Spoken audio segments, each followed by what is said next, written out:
माझा तर रोजचाच प्रश्न की भाजीला काय बनवायचं. ते रोज संध्याकाळी झोपताना तोच मनात विचार. ज्यावेळेस भाजीला काय नसते तर सर्वात मोठं खोडं म्हणजे सकाळी उठून डब्याला काय बनवायचं. तर बघा आज माझ्या घरी भाजीला काहीच नव्हतं तर म्हणलं काय बनवा बघा ना. पण आज आपल्याला ही भाजी बनवायची आहे एकदम घरच्या साहित्यातून, झणझणीत रस्सा भाजी. इथं घेतलेले आहेत मी 1 चमचा धन आणि 1 चमचा तीळ.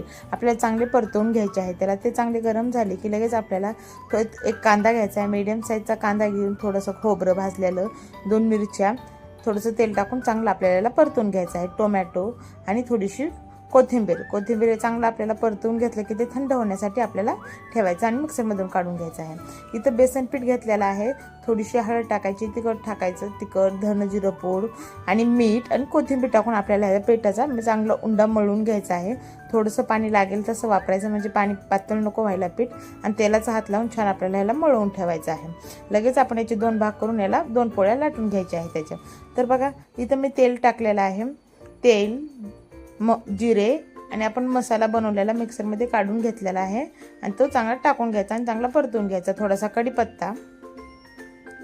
कढीपत्ता तळला की लगेच आपल्याला टाकायचे आहे तिथं आता आवडीप्रमाणे तिखट. इथे लाल तिखट, धन जिरं पूड, गरम मसाला, गोडा मसाला हे आवडीप्रमाणे तुम्ही मसाले टाकू शकता. थोडंसं पाणी टाकायचं आणि मसाले करपू नये म्हणून चांगलं आपल्याला परतून घ्यायचं आहे. मसाले चांगले जोपर्यंत तळत नाही तोपर्यंत आपल्याला चांगलं परतायचं. जर आपण पाणी जर नाही टाकलं तर आपले मसाले करपले जातात आणि भाजीची चव बदलते. तर त्याच्यामुळे आपण काय करायचं, थोडंसं पाणी टाकायचं म्हणजे मसाले पण चांगले शिजले जातो आणि चव पण भारी लागते आणि कलर पण त्या भाजीला एकदम छान येतो. आपल्याला इथे पाणी टाकायचं आहे आणि मसाले आपले इथे छान तळलेले आहेत. लगेच पाणी टाकून घ्यायचं. बघा मस्त असं झणझणीत रस्सा तयार झालेला आहे. चवीपुरतं मीठ टाकायचं. पाण्याला उकळी येऊ द्यायची. छान आपल्याला आता भाजीला उकळी येऊ द्यायची. तोपर्यंत आपण इथे ही बेसनची पोळी लाटून घेऊया. बेसनची पोळी बघा चांगली लाटून झालेली आहे आणि आपल्याला त्याला छान मधोमध भाग करून घ्यायचे आहे. ते कट करून घ्यायचे आहे. छोटे शंकरपाळ्यासारखे याचे भाग करायचे आणि आपल्याला हे आता या उकळत्या रस्स्यामध्ये सोडून द्यायचे आहेत.